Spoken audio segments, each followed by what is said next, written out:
dia. Bom dia, amados filhos do Altíssimo.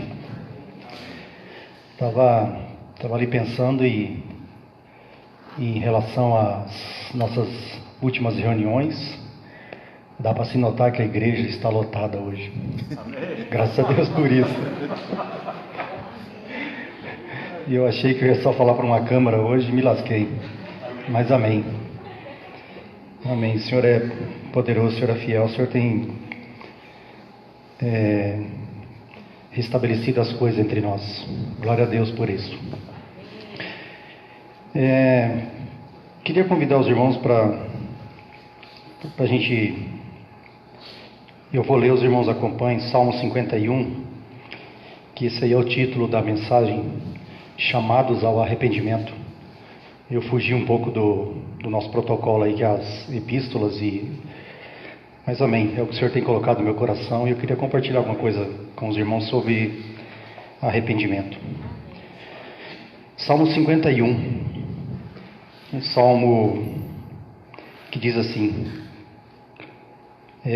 o título do salmo é Confissão e Arrependimento.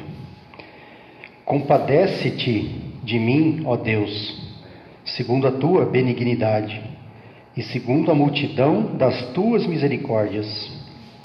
Lava-me completamente da minha iniquidade e purifica-me do meu pecado. Pois eu conheço as minhas transgressões e o meu pecado está sempre diante de mim. Pequei contra ti somente, e fiz o que é mal perante os teus olhos, de maneira que serás tido por justo no teu falar e puro no teu julgar. Eu nasci na iniquidade, e em pecado me concebeu minha mãe. Eis que te comprazes na verdade no íntimo, e no recôndito me fazes conhecer a sabedoria. Purifica-me com o hisopo e ficarei limpo. Lava-me e ficarei mais alvo que a neve. Faze-me ouvir júbilo e alegria, para que exultem os ossos que esmagaste. Esconde o rosto dos meus pecados e apaga todas as minhas iniquidades. Cria em mim, ó Deus, um coração puro e renova dentro de mim um espírito inabalável. Não me repulses da tua presença, nem me retires o teu Santo Espírito. Restitui-me a alegria da tua salvação e sustenta-me com um espírito voluntário. Durante a semana subiu no meu coração compartilhar alguma coisa com os irmãos muito rápido sobre arrependimento. E me veio esse salmo de Davi e queria compartilhar alguma coisa com os irmãos. Esse primeiro versículo, quando diz assim, compadece de mim, ó Deus, está mostrando claramente que Davi foi tocado na sua consciência de que ele tinha cometido um grave pecado. E quando Davi e cada um de nós comete algum pecado e é diante do Senhor, nós devemos lançar aos pés do Senhor e clamar pela misericórdia de Deus. Davi não pediu nenhuma justiça. E ele sabia que se ele pedisse alguma justiça, ele seria totalmente destruído. Mas ele pediu misericórdia, como o verso 1. E ele pediu intensamente para que essa mancha da sua, um pecado terrivelmente que ele havia cometido. Verso 2 diz assim, lava-me completamente. Lava-me completamente da minha iniquidade. Não é só um passar de mão na cabeça, mas nos livrar totalmente da iniquidade. Estou falando de Davi e estou trazendo isso para nós hoje. Evangelho de João diz, 1 de João diz assim, verso 9. Se confessarmos os nossos pecados, Ele é fiel e justo para nos perdoar os pecados e nos perdoar de toda injustiça. Não é parte, não é só um mínimo, mas é de toda injustiça. Verso 3 Davi cai em si e está reconhecendo o seu pecado. E ele não está se justificando o seu pecado. E ele poderia ter feito isso. E nós muitas vezes fazemos isso. Nós nos justificamos diante do Senhor. Falamos, eu fiz isso por causa disso. Eu não tomei essa posição porque aconteceu isso. Então nós somos prontos e rápidos em nos justificarmos. E aqui a gente vê que Davi não se justificou. Ele realmente confessou e se arrependeu diante do Senhor.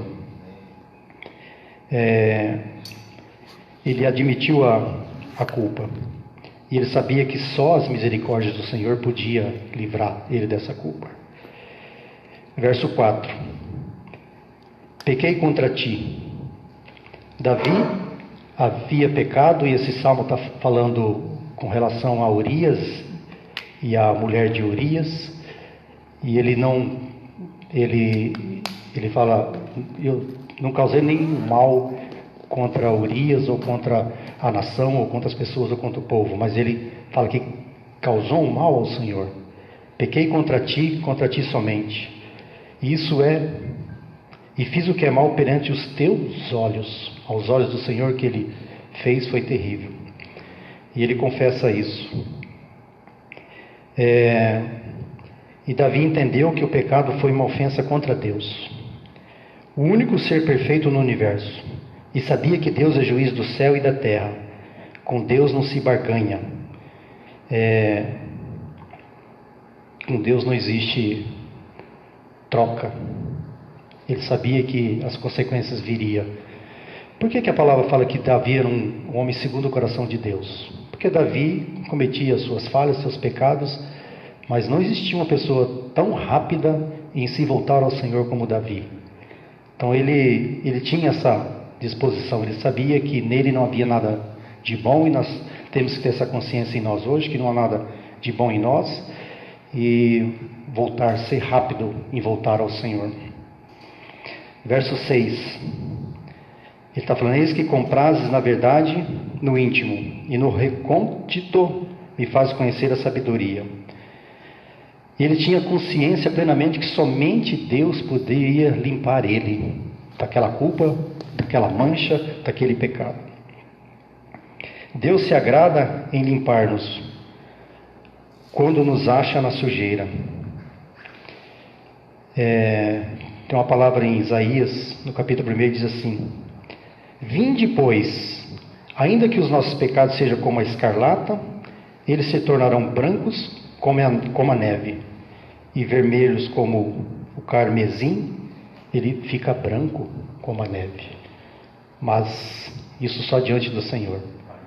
Não é a igreja que vai nos perdoar, não é o irmão que vai nos perdoar, mas o tratar dessas coisas, das falhas, desses pecados, somente aos pés do Senhor. Verso 8. Ele está querendo recuperar a sua alegria, né? E aqui quando ele fala assim, que os ossos foram esmagados, olha a consciência que ele tinha do tamanho do pecado e da falha que ele tinha cometido. Eu estava lembrando lá em Lamentações de Jeremias, quando o profeta está numa caverna escondido, e ele está vendo a nação, a cidade de Jerusalém sendo destruída, e tem um versículo lá que ele fala assim, e lá do céu enviou fogo aos meus ossos. Olha o tamanho da angústia, da aflição que estava o profeta. E Davi aqui tinha esse medo de perder a alegria do Senhor, porque o Senhor é a nossa alegria. Segundo Samuel 12, só um pouquinho. Davi apresentou-se diante de Deus com esses ossos esmagados. Verso 10. Cria em mim, ó Deus, um coração puro, e renova dentro de mim um espírito inabalável. Ele tinha medo de perder essa alegria. Ele tinha medo de perder a esperança, a presença do Senhor. Somente o Senhor pode nos dar um coração puro e apagar os nossos pecados. Davi sabia que era a pior coisa que poderia acontecer a qualquer pecador. Jesus nos disse, nos alertou, que se o rejeitarmos, seremos rejeitados pelo Pai. Então, olha um aviso para nós, como cometemos um pecado, uma falha, e não fujamos da presença do Senhor.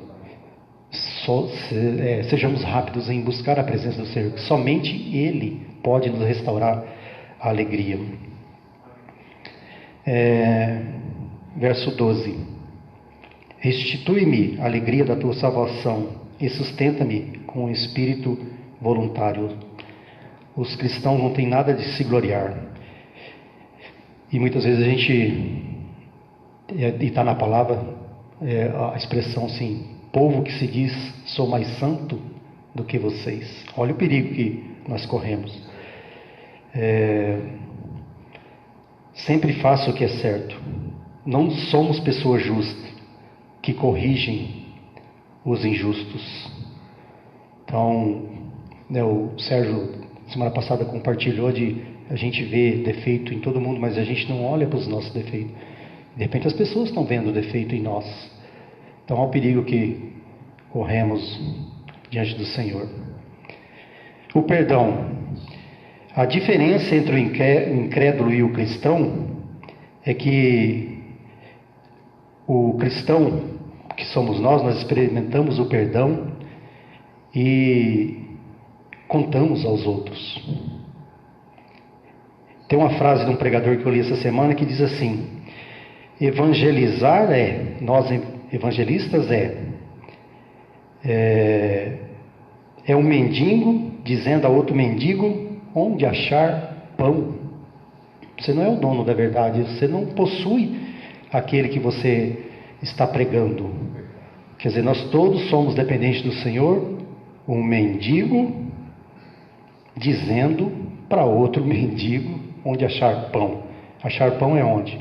É na palavra, é no Senhor, é na graça, é na misericórdia do nosso Senhor.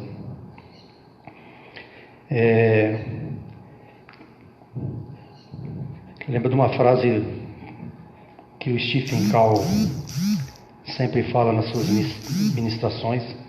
Ele fala assim: eu sou um pecador que graça ganhou. E nós temos um hino desse, entende? Que nós sejamos assim, que nós sejamos somente pecadores que graça ganhou. Isso deve subir no nosso coração. Tiago capítulo 4, a partir do verso 4 diz assim: infiéis, não compreendeis que a amizade do mundo é inimiga de Deus? Aquele, pois, que quiser ser amigo do mundo, constitui-se inimigo de Deus. Ou supondes que em vão afirma a Escritura? É com ciúme que por nós anseia o Espírito, que Ele fez habitar em nós? Antes, Ele dá maior graça pelo que diz: Deus resiste aos soberbos, mas dá graça aos humildes. Sujeitai, pois, portanto, a Deus, mas resisti ao diabo, e ele fugirá de vós. Chegai-vos a Deus, e ele se chegará a vós. Purificai as mãos, pecadores. E vós que sois de ânimo dobre, limpai o coração. Afligi-vos, ou seja, arrependei-vos. Lamentai e chorai. Converta-se o vosso riso em pranto, e a vossa alegria em tristeza. Humilhai-vos na presença do Senhor, e Ele vos exaltará. Então, que o Senhor nunca tire esse coração humilde, coração de arrependimento de nós. O Senhor não tire isso de nós. Nós possamos nos arrepender o tempo todo. O Senhor nos humilhar o tempo todo. Sabe por quê? Porque Isaías 57 diz assim, porque diz o alto, o sublime, o que habita na eternidade, o qual tem nome de santo. Mas aí ele habita onde? Ele habita em santo, no alto e no santo lugar, mas habita também com o contrito e abatido de espírito. Quem vai nos convencer disso? Somente o Espírito. Nós não nos convencemos por nós mesmos, nós devemos clamar o tempo todo: Senhor, nos converte a Ti. Senhor, nos arrependemos de nós mesmos. Eu estava pensando durante a semana, e é normal a gente ouvir pessoas dizerem, depois já de uma longa idade, dizer assim: eu não me arrependo de nada que eu fiz na vida. Faria, se possível, fosse tudo de novo. E eu pensando, se eu tivesse a oportunidade de voltar lá atrás, com certeza eu me arrependeria de muitas coisas. Muitas coisas. Todos os pecados que eu lembrei na minha vida, eu fui diante do Senhor e tratei com o Senhor. E eu tenho certeza que o Senhor me acolheu por causa disso. Mas outro dia eu ouvi um irmão comentando para você consultar o Espírito, porque possivelmente você vai ter escondido no teu íntimo um pecado que você não lembra. Pede para o Espírito te lembrar desse pecado, e você confessa. E eu lembrei um pecado meu que eu tinha cometido há anos atrás, quando eu era um menino, 13, 14 anos. Pecado terrível, e eu não me lembrava dele. Por esses dias eu fui diante do Senhor, não uma vez, mas várias vezes. Senhor, se possível for, ache um lugar no teu coração e me livre desse pecado, e me tire dessa culpa. Então, lembrei desse pecado oculto que eu não me lembrava, mas o Espírito fez com que eu me lembrasse. Amém? Eu lembrei desse Salmo 51, que é um salmo de arrependimento e confissão de Davi. Só para trazer a memória assim, daquele pecado que ele tinha cometido com Batseba, a mulher de Urias. E eu estava vendo na Bíblia, Urias significa, deixa eu voltar lá em Salmo 51, Urias significa: o Senhor é minha luz, em Deus existe luz. Olha com quem Davi foi mexer, olha em quem Davi foi tocar. O Senhor é minha luz. E só lembrando, aquele pecado que ele havia cometido com Batseba, e eu não sei se foi azar de Davi, que viu aquela bela mulher, e um dia ele se encantou com ela, e pegou o marido e mandou para a guerra, Urias, e trouxe a mulher para dentro do palácio. E aconteceu tudo aquilo que nós sabemos. E quando Urias retorna daquela batalha, e Davi descobriu que a mulher estava grávida, e aí ele queria que Urias fosse ter com a mulher, que daí ele ficava livre da sua consciência, pelo menos ele tentava passar o pecado para frente, sei lá.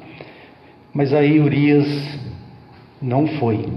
Urias ficou prostrado lá, porque Urias tinha preocupação com a arca que estava lá, correndo perigo. Aí Davi pega Joabe, um dos seus capitães de exército, e fala: leva Urias e coloca ele lá na frente da batalha, que ele tem que morrer lá, senão eu estou perdido. E Joabe fez isso. E Urias foi morto nessa batalha.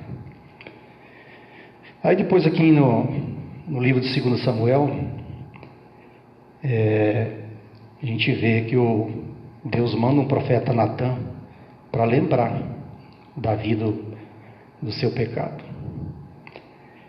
E Natã chega contando aquela historinha: tinha um homem rico e um pobre, e o pobre tinha uma cordeirinha, e o homem rico tomou a cordeirinha dele. Davi já foi pronto em julgar, falou: tal homem deverá ser morto. Natã falou: esse tal homem é você mesmo. Só que rapidamente no versículo seguinte a gente já vê o arrependimento de Davi. E Natã fala para ele: teu pecado Deus certamente lhe perdoará.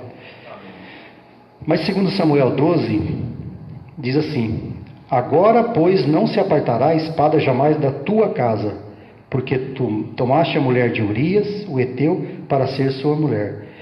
Eis que da tua própria casa suscitarei o mal. Sabe o que aconteceu? Davi fez tudo isso em oculto. Lá para frente, Absalão, filho de Davi, pega as suas concubinas e lá no eirado faz tudo isso que Davi fez, porém à plena luz do dia. Não foi feito nada em oculto. Do próprio filho Absalão.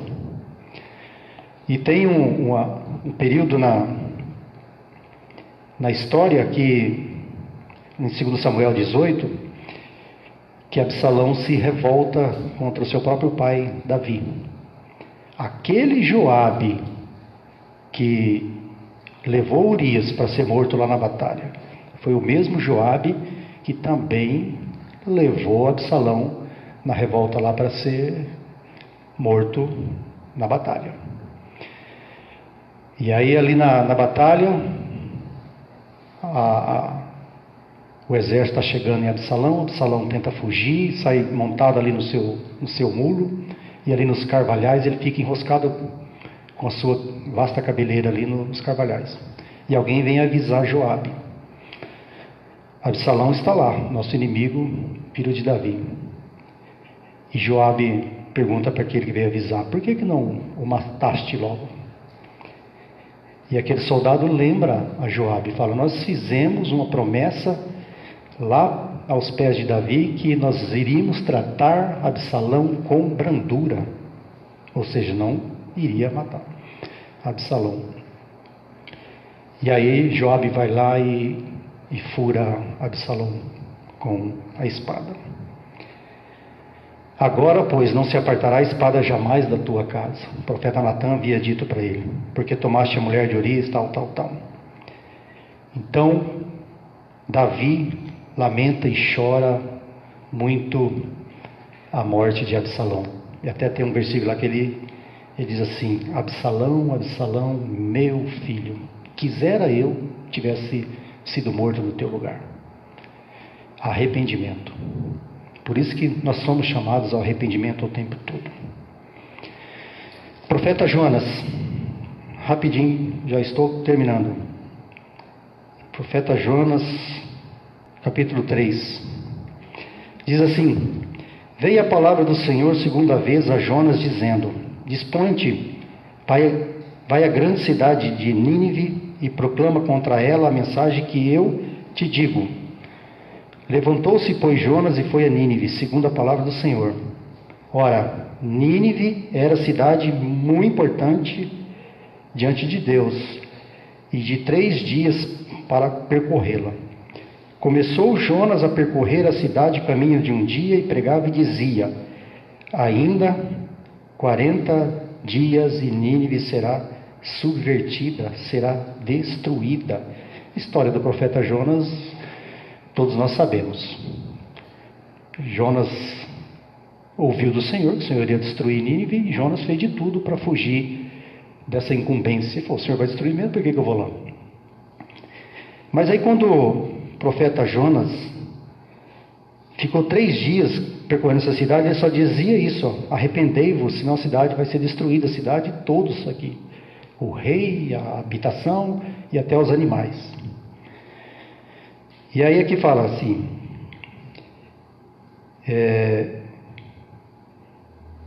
e aí o rei e seus grandes se cobriram de pano de saco, tanto os homens como os animais, e clamarão fortemente a Deus e se converterão cada um do seu mau caminho, da violência que há nas suas mãos.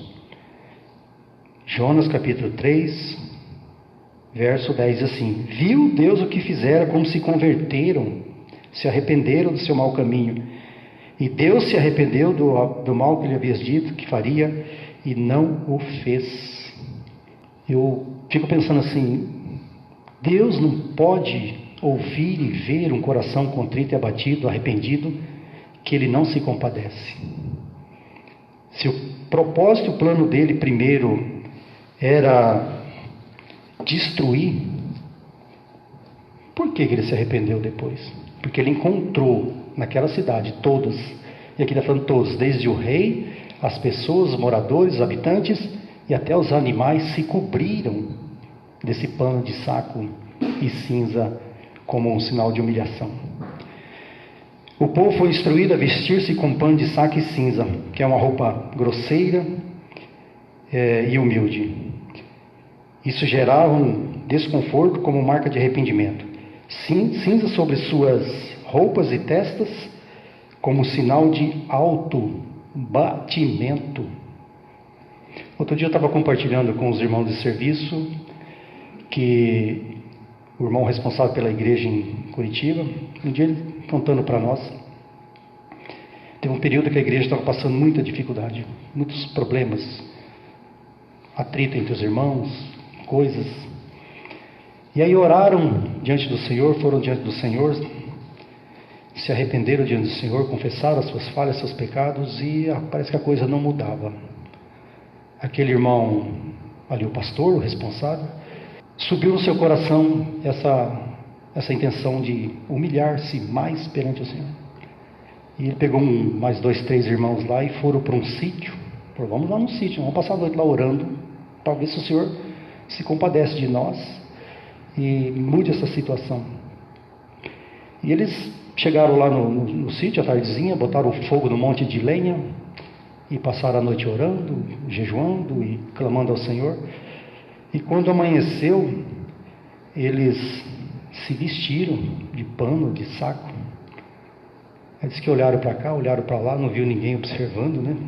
Rolaram naquela cinza, rolaram para cá, rolaram para lá. E deitaram naquelas cinzas e ficaram todo sujo, choraram, clamaram diante do Senhor. E depois o irmão confessou para nós que o Senhor mudou a situação deles, o Senhor mudou a sorte deles. A igreja hoje é uma bênção, 3 vezes mais o número de irmãos, é uma maravilha. Os irmãos se amam, ou seja, o Senhor se compadeceu, os irmãos se arrependeram, confessaram diante do Senhor e se humilharam desta maneira, se vestindo de pano de saco e cinza. Profeta Jó. Deus falou com Jó a partir do redemoinho, que disse: por isso me abomino e me arrependo no pó e na cinza. Toda a história de Jó, 40 e poucos capítulos lá, Jó só se justificando diante de Deus. Mas quando o Senhor aparece para ele, ele se arrepende.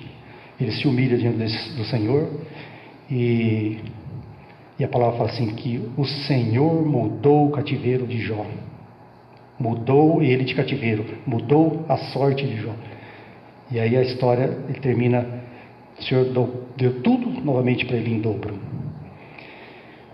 O profeta Ageu, e ontem de manhã eu estava lembrando, o profeta Ageu, aquele profeta que entrou em cena só 15 semanas, o Senhor colocou ele em cena só em 15 semanas, para falar para o povo, para falar para os religiosos da época, para os líderes religiosos da época.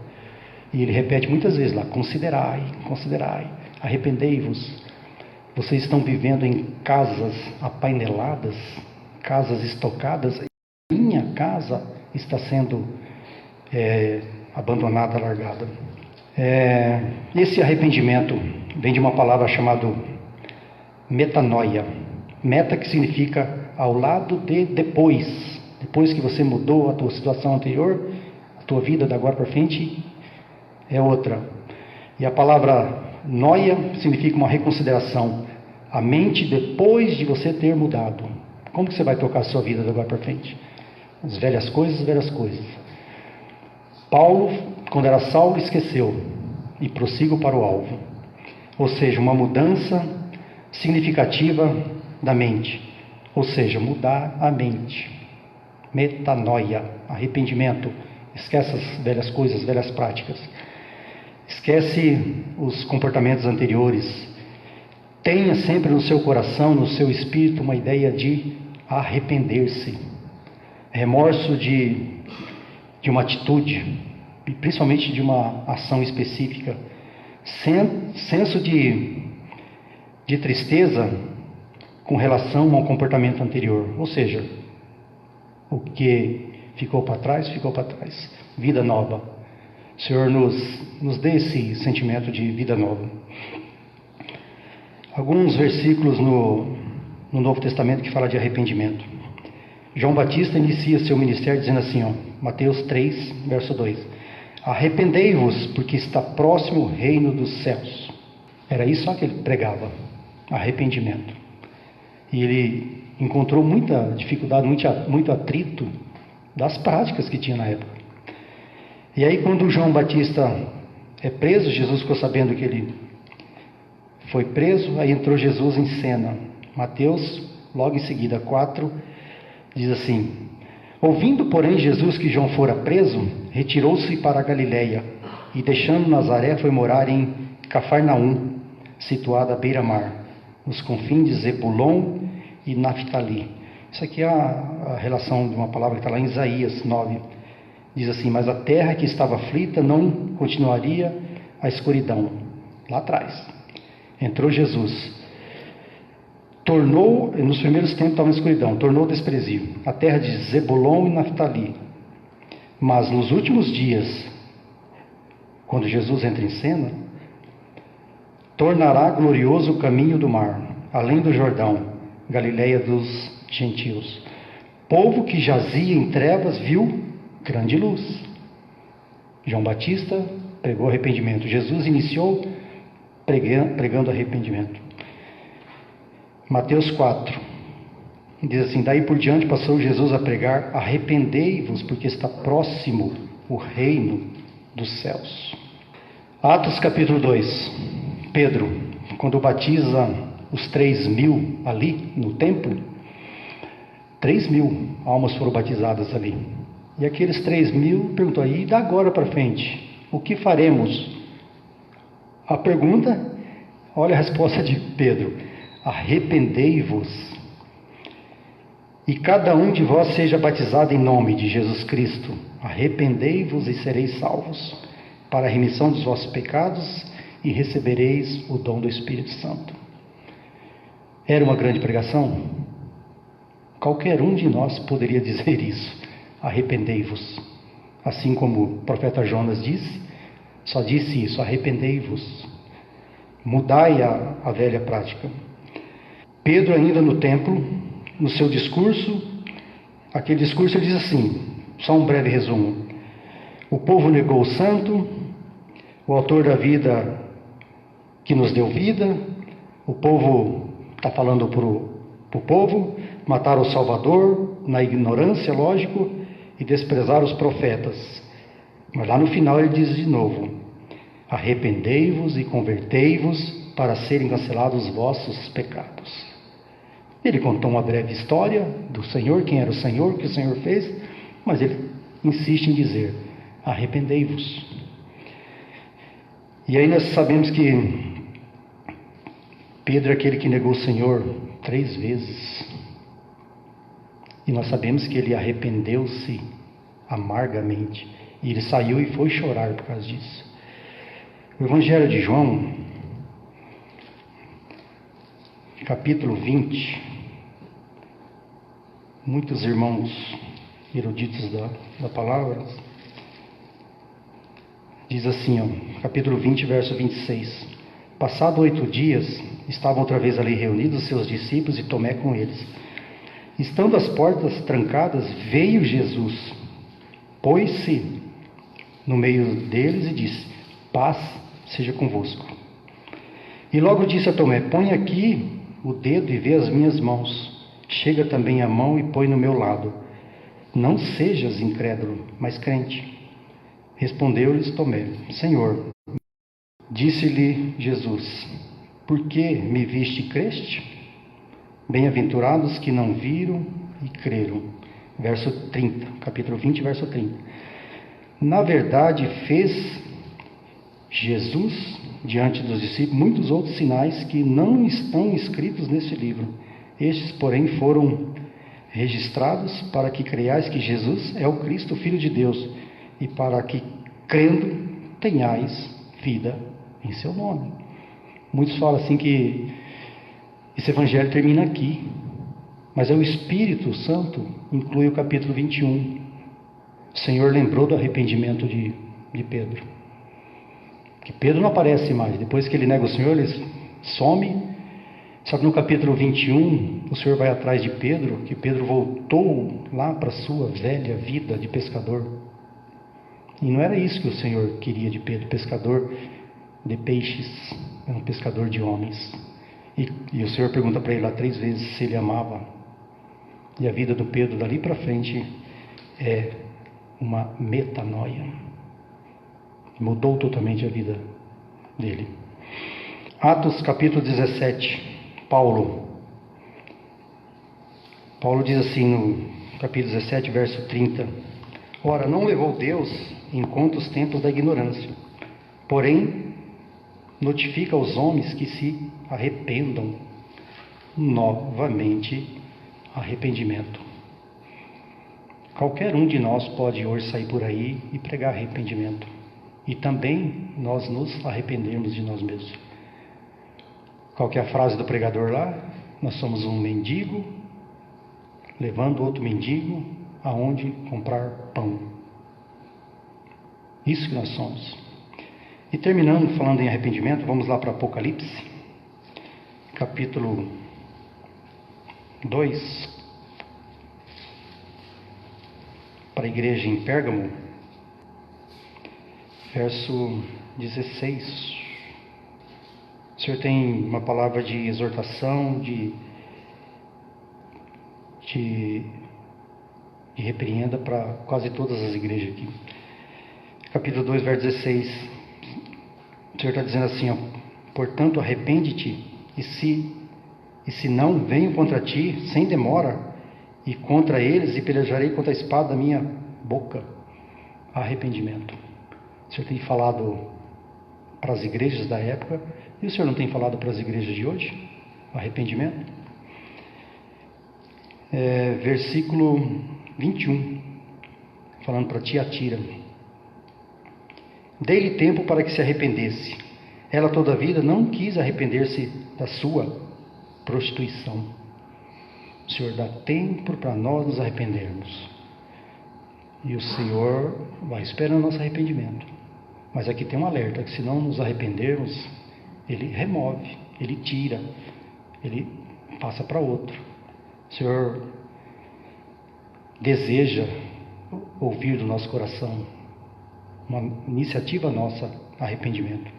Capítulo 3, verso 3, da igreja em Sardes: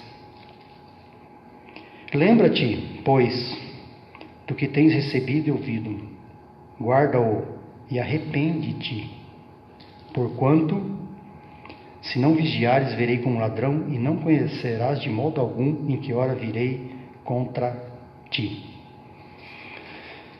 Amém, irmãos? Esse é um sentimento que eu tinha, e eu tenho falado para os irmãos que eles estão tentando me colocar de volta na mensagem aí. Eu lutei tanto para não ficar, mas eu queria me limitar a um tempo, não queria abrir muito, porque senão eu acabo falando demais e ouvi de um irmão prudente lá de Curitiba, falou o seguinte: fala demais, certamente amanhã dará conta daquilo que falou. Então, amém. O Senhor nos ajude, o Senhor nos dê um coração de arrependimento, e nós somos chamados o tempo todo ao arrependimento. Eu sexta-feira, eu cometi uma coisa lá no banco, não foi uma coisa, e não deu tempo de eu pedir perdão para a pessoa, mas já me arrependi, mas amanhã com certeza eu farei, porque não sei, não podemos dormir com alguma coisa nos acusando ou nos tirando a paz, né? Tem um livro que chama Humildade, a Beleza da Santidade. Quem não leu, leia. Vamos ver que ali está um coração sincero diante do Senhor. Amém?